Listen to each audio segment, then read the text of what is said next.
Parsons, and I am the Assistant Director of Clinical Operations, and I'm speaking with you today about telehealth and breastfeeding support.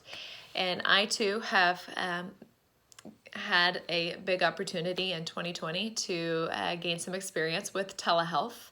And I have to say that it has been a really wonderful opportunity, and I think that there is a huge benefit that we can provide our clients all over the state. And so that's something that I'm really excited about for the future.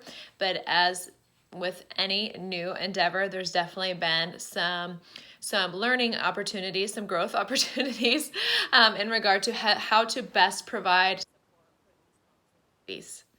So telehealth can, in my opinion, just be a really great way to help provide support, like I said, for moms and babies who are breastfeeding. And it can be a really simple tool for us to affirm their breastfeeding relationship or identify and provide support through early problem solving and referral opportunities. And as simple as it might sound, when we're doing telehealth, it is even more important to start with these open-ended questions and keep asking open-ended questions. Something simple like, "Hey mama, tell me how breastfeeding is going," can really open that door and give you so many more details than you ever imagined.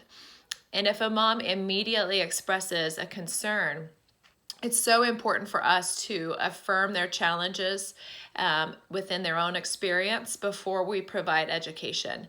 And that's, of course, in any counseling scenario, but I have to admit that I find it a bit more challenging in telehealth. It can be easy to talk too much, and we all know, right, that we learn so much more when we choose to sit back and listen. If a mom immediately answers our open-ended question with that one-word answer of, "Oh, it's going good, it's fine," I get a lot of, "It's going," that's our opportunity to keep asking questions. I like to start off with each session of asking mom to tell me what her goals are for feeding her baby, because it's not unusual with breastfeeding that her personal goals may have changed since we last spoke.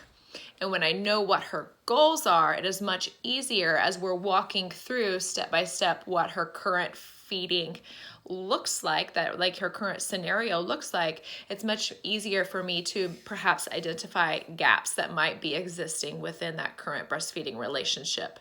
So asking questions like, how many times is the baby feeding a day?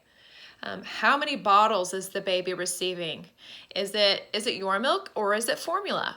How many ounces is the baby taking at a particular feeding? How many times a day are you pumping? Tell me what concerns you have about feeding. Working through those kind of standard questions can really help me to put the pieces of the puzzle together.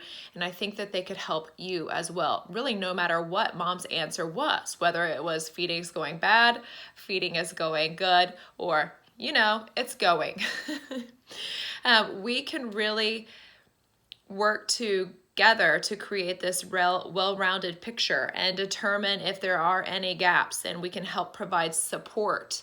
And because that's what all moms need, right? We all need support, especially when it comes to breastfeeding, and especially when it comes to the isolation that many moms feel within this current state of affairs. And I always, personally, I always refer moms who are breastfeeding or bottle feeding or exclusively pumping, I always refer them to the breastfeeding hotline, emphasizing the fact that it's available 24/7. Text is available. It's free. It's an opportunity for them to get expert level support. So that's something that I mention every single encounter with a mom.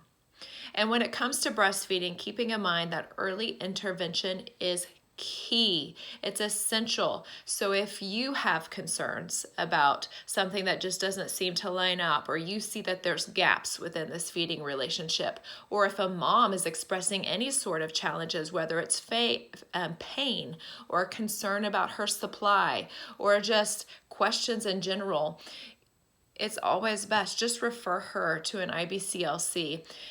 let's work together to help protect moms and babies that are in their breastfeeding relationship.